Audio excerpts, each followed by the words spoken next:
You've heard that work-life balance is a myth. Hokey religions and ancient weapons. Well, I'm here to tell you it's not. So in this video, I'm going to break down how to achieve work-life balance with the full focus double win method. And I'm going to help you destroy the main obstacle to achieving the life you desire, and that is the dreaded hustle fallacy. Let's go.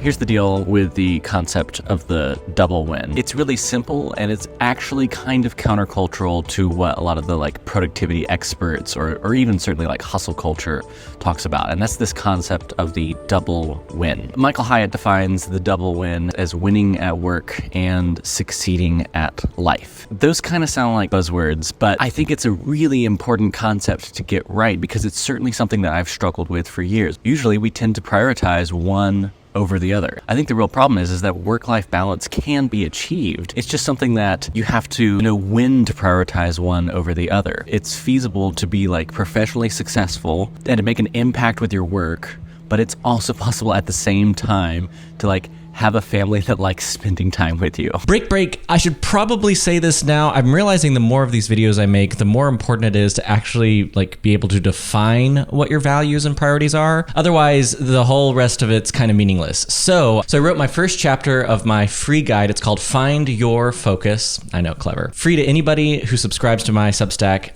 Links the first thing in the description below. All right, back to the video. I think we usually tend to prioritize one or the other. Using myself as an example, I always easily default to putting work over all of the other priorities in life because usually that for me is kind of the easiest, quickest shortcut to getting the recognition that I would want.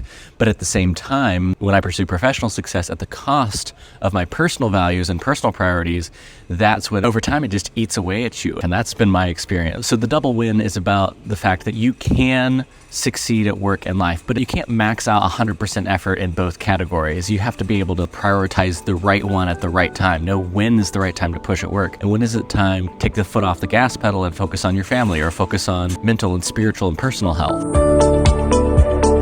So I'm here at the Philadelphia International Airport, and this is a story of what I call the double win, which is kind of funny because it is a whirlwind 24-hour trip to go visit a friend and see his kid's soccer game. Legit, that is legitimately exactly what I'm doing. I flew out on a Friday night after work, and I'm flying back today, which is Sunday. This is an example of when I had to take a hard look at my actual calendar for the year and seeing how many work commitments were on it. So much work travel, so many weekends that were already spoken for with other obligations. I have a handful of close relationships in my life, so it's always really important to be able to prioritize something as simple as hangout time. Because that's the thing here, we all have so many different life domains, whether it's spiritual, mental, relationships with your family, your spouse, your professional success, hobbies, all these different domains of life. We sometimes tend to struggle prioritizing a few of them, even if they're really important to us, because they just naturally get pushed aside by the gravitational pull of other people's priorities. Recognize the domains of life that you typically push to the back burner, which I do all the time. And the reason I'm sitting in this airport is why I'm trying to actually address that.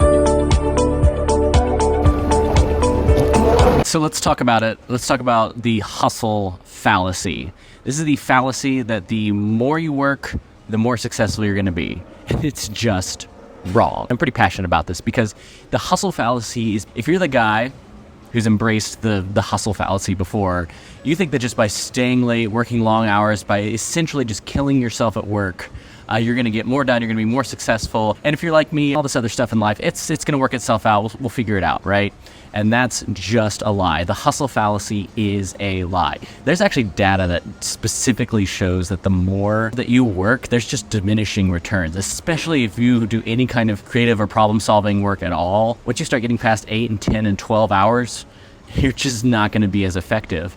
And here's the other thing is the hustle fallacy is going to make every other domain of life that we were talking about, family priorities, rest and recovery, mental health, spiritual health. This is all the stuff that falls to the wayside when you embrace the hustle fallacy. All right, let's get real. How do you actually combat the hustle fallacy? You have to actually clearly set your priorities, your personal priorities, not your boss's priorities. So you have to exactly define how to contribute in a way that's meaningful at work, but also draw the boundaries so that you have a cutoff time, sometimes a literal cutoff time at the end of the day, so that you can then focus on what's most important to you. For me, am I finally going to start prioritizing physical fitness or quality time spent with my wife or even just playing with my dog? Like, these are the things that just kind of float away to the wayside as a background, as something I'm going to worry about that later in life. And I don't know about you, I'm done doing that, which is why I'm making this video.